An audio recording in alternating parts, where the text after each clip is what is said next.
read for you by Chiquito Crasto. An ancient ghost story by Pliny the Younger.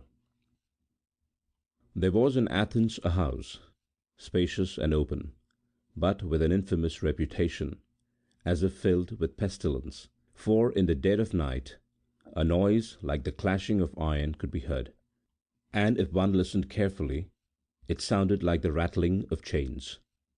At first the noise seemed to be at a distance, but then it would approach nearer, nearer, nearer. Suddenly a phantom would appear, an old man, pale and emaciated, with a long beard and hair that appeared driven by the wind. The fetters on his feet and hands rattled as he moved them. Any dwellers in the house passed sleepless nights under the most dismal terrors imaginable. The nights without rest led them to a kind of madness, and as the horrors in their minds increased, on to a path toward death. Even in the daytime, when the phantom did not appear, the memory of the nightmare was so strong that it still passed before their eyes. The terror remained when the cause of it was gone. Damned as uninhabitable, the house was at last deserted, left to the spectral monster.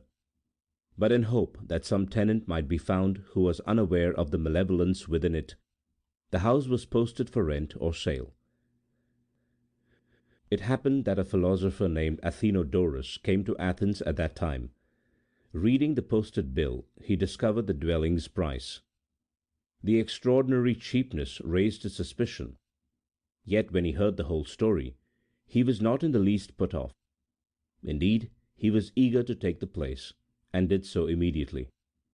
As evening drew near, Athenodorus had a couch prepared for him in the front section of the house.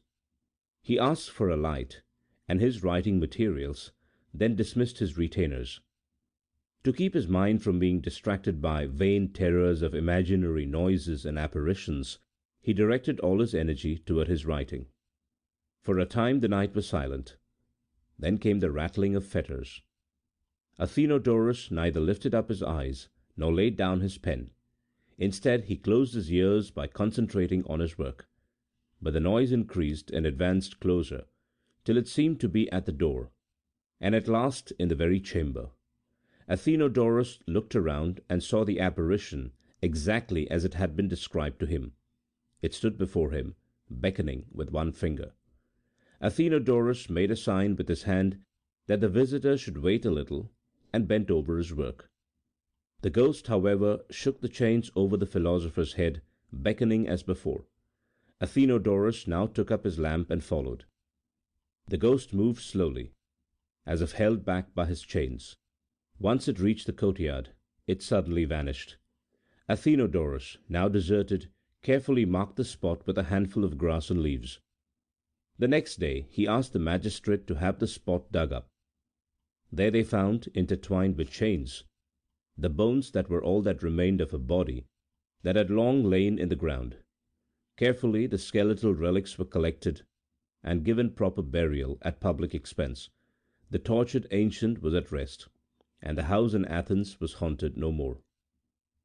End of An Ancient Ghost Story by Pliny the Younger, translated by William Melmoth, revised translation by R. W. Stedman, read for you by Chiquito Crasto, Birmingham, Alabama.